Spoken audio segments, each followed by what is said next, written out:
Mick, just watching today, it seemed a little inefficient day for Jimmy G. And are we just kind of seeing some of the rust, maybe, that of a guy that hasn't played football for a while? I think it's just practice from everybody. Today was third down day, so we worked all situations in third down, worked 2-minute. So a lot of new stuff. So everybody on the team, whether it's offense, defense, special teams, is going through that phase in camp where every day is a different day, and they're every day's a learning experience. You're going to make some mistakes and going to learn from them. Hopefully get better the next day. So whether it's quarterback, receivers, tight ends, running back, fullback, they're all in the same boat. And everybody makes a mistake here and there. You just got to coach it and correct it and move on and try and get better tomorrow. Mick, when you're not in pads, it's more almost rehearsal. Do you not really judge a whole lot until pads come on? No, I mean, they were competing out there today with no pads. I mean, they were working hard. They were competing, and again, communication and assignment is a huge thing for us with no pads, obviously, in the technique. So you go out there every day and you try and focus on the technique. You can see the technique, you can see the pad level, you can see the explosion, all those things you can be seeing, and hopefully it translates to the pads. I don't know, but overall, I mean, you can see them competing, you can see them working hard.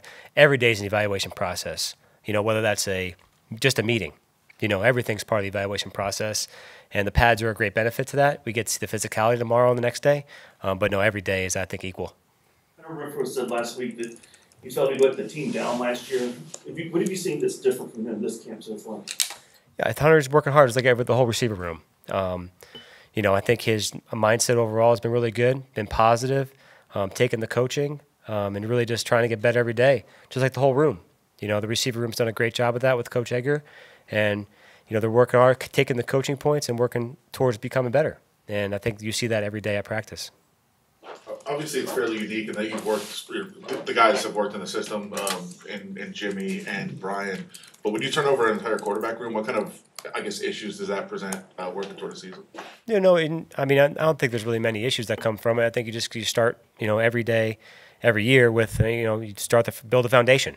Build a foundation of, hey, we're going to start to do this, tweak some things, and go from there. And I think just building a foundation with those guys. And obviously, yes, you're right. If you have a returning player for any position, whether that's halfback, receiver, or tight end, they're going to have some recall. But overall, every year you have to go back over the basics. Whether you're Devontae Adams, or some other player that's new to the team. You're going to have to go back over the foundation and make sure they have all the coaching points and anything you change from the self-scout from the offseason.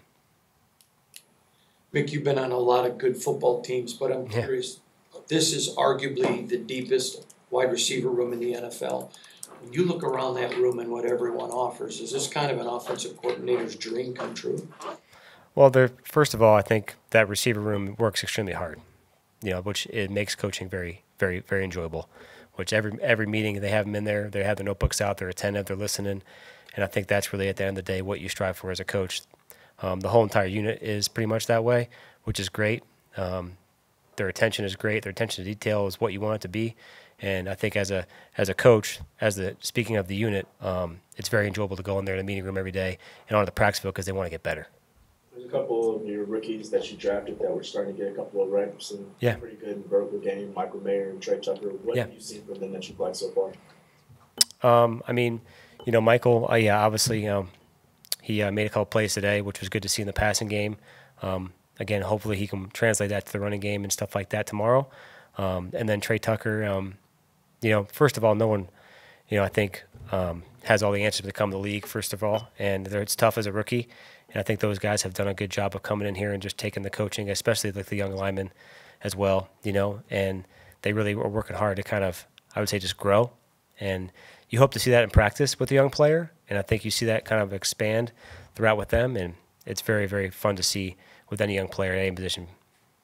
Last year was your first as a coordinator, obviously. Yeah. Kind of learn from that experience that's helping you coming into year two.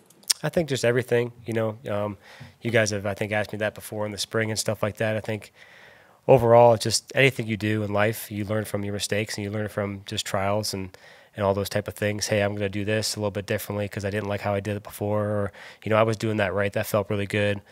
Just overall, I think everything, you expect everything. You know everything a little bit better. You know how to script practice, know how to go through that, know how to talk to the players, hold a team meeting, all that kind of stuff. And you take notes and try and improve. I think that's the best part about coaching. Coaches can coach each other, which is great. You use people as resources, and you look to get better and deliver something the right way to the players. Because at the end of the day, that's what you want to do as a coach. You want to deliver the message to the players that helps them become effective on the field. And whatever best way possible that is, there's no right or there's no wrong. You just want to make sure it's best for them because each room's different and each team's different. So you try and formulate that to the team you have. What have you seen about Aiden's development, and how much does it help to have guys like Brian and Jimmy around? I'm sorry, who'd you say? Oh, Aiden? Oh, yeah. Oh, you know, look, Brian has been in the league a long time, been in the system a long time. And then obviously Jimmy has experience and a lot of playing experience, both in this offense and other ones. And I think Aiden is, just like the other two guys we asked about before, is just becoming a sponge and trying to play fast and play NFL quarterback, you know, and learn the offense. But again, they have the same installations, but, you know, there are resources for Aiden, which is great, you know, and I think the time he's spent on it has been coming to show fruition in practice. But overall, I think whenever time you have veteran quarterbacks in the room, they have little nuggets to kind of give the young guys, which is great, that you can't offer as a coach, you know.